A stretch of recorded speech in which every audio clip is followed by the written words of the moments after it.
Assalamualaikum warahmatullahi wabarakatuh. Perkenalkan, nama saya Rizky Nurmansyah, NPM 1921030118 dari Program Studi Hukum Ekonomi Syariah. Di sini saya merupakan mahasiswa KKN daring tahun 2022 dengan kelompok KKN 212 dengan dosen pembimbing lapangan Bapak Muhammad Yasin Al-Arif MH. Di sini saya akan menjelaskan video bertemakan pendidikan di era new normal.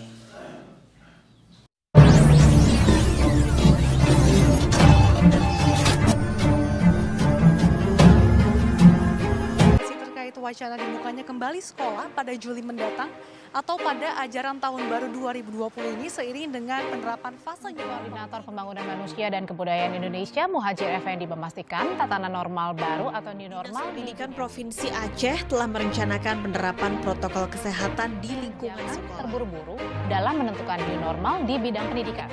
Plus minusnya ya, karena kalau plusnya itu mungkin anak-anak yang biasa bosan di rumah juga, jadi protokol kesehatan di lingkungan sekolah mulai dari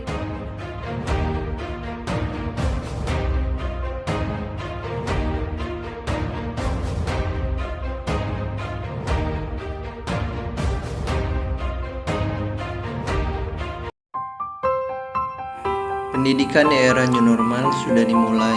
Pemerintah telah mengumumkan skema pendidikan atau kegiatan belajar mengajar selama di era new normal.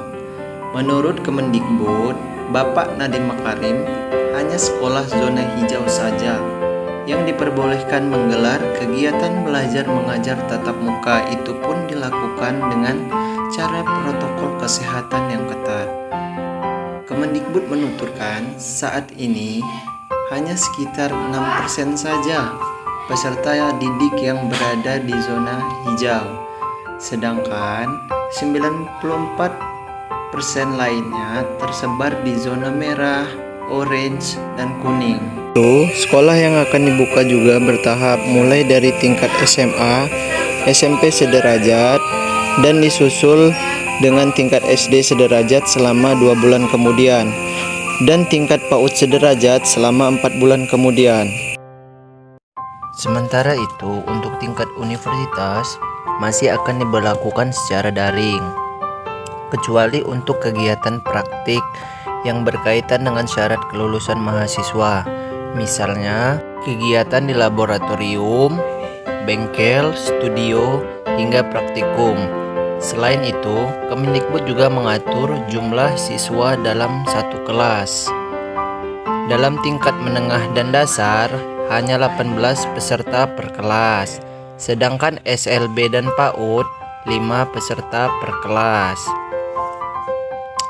Jarak antara siswa di tingkat SD, SMP, SMA diatur minimal 1,5 meter, sementara di tingkat PAUD diatur minimal 3 meter saat berada di dalam kelas.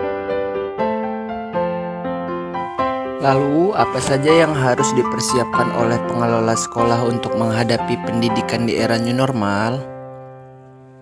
1. Membersihkan lingkungan sekolah dan menyemprotkan disinfektan. 2. Melengkapi sarana dan prasarana pendukung untuk kegiatan mencuci tangan di setiap kelas. 3.